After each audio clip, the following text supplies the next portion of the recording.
Hi everybody, welcome to another video of Reading with Tay and Gray. Today we're going to be reading Chapter 4 of Jackie Robinson. Chapter 4 starts on page 25. Chapter 4, The Great Satchel. No pitcher in the history of baseball can match Satchel Paige.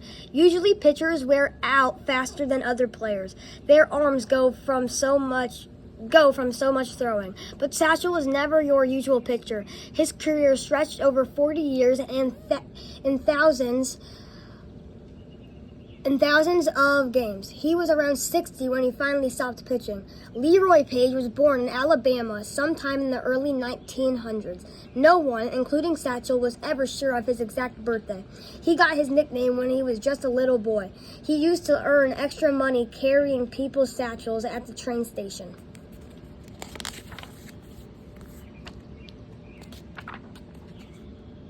In 1924, Satchel pitched his first pro game for the Mobile Tigers. It was the first of about 250 teams Satchel played for. Satchel was tall and thin, almost skinny, but when he reared back and threw the ball, he was throwing fire. He had one of the most feared fastballs of all time.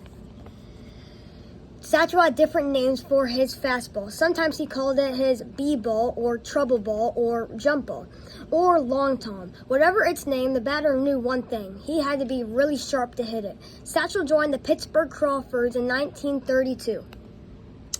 The team was started by a black man named Gus Greenlee, who was involved in gambling. He wanted to build the best team in the history of black baseball, and he did. 5 members of the Crawfords are now in the Baseball Hall of Fame. Catcher Josh Gibson was almost as famous as Satchel. Josh was called the Black Babe Ruth because he hit so many home runs. One season he hit 89. That was 29 more than Babe's record. But this record didn't count because Josh was not on a major league team.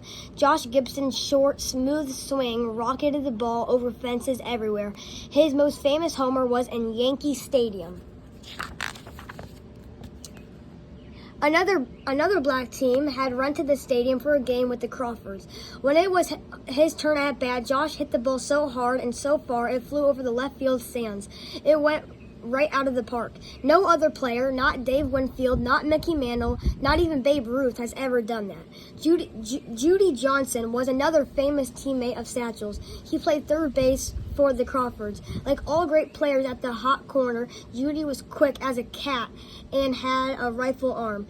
Oscar Charleston usually played first base for the Crawfords, but he was such a great all-around athlete that he could play any position. And sometimes that is just what he did. He played all 9 positions in a single game.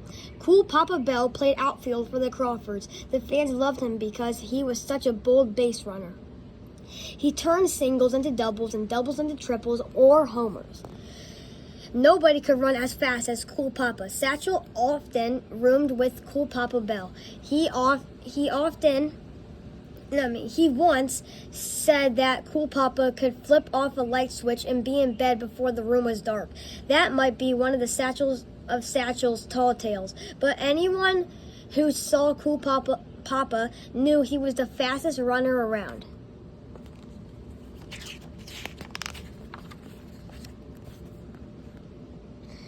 Not only did Gus Greenlee put together a great team, he brought back the Negro National League. That was the league Babe Foster had started. In 1937, a second league was formed, the Negro American League.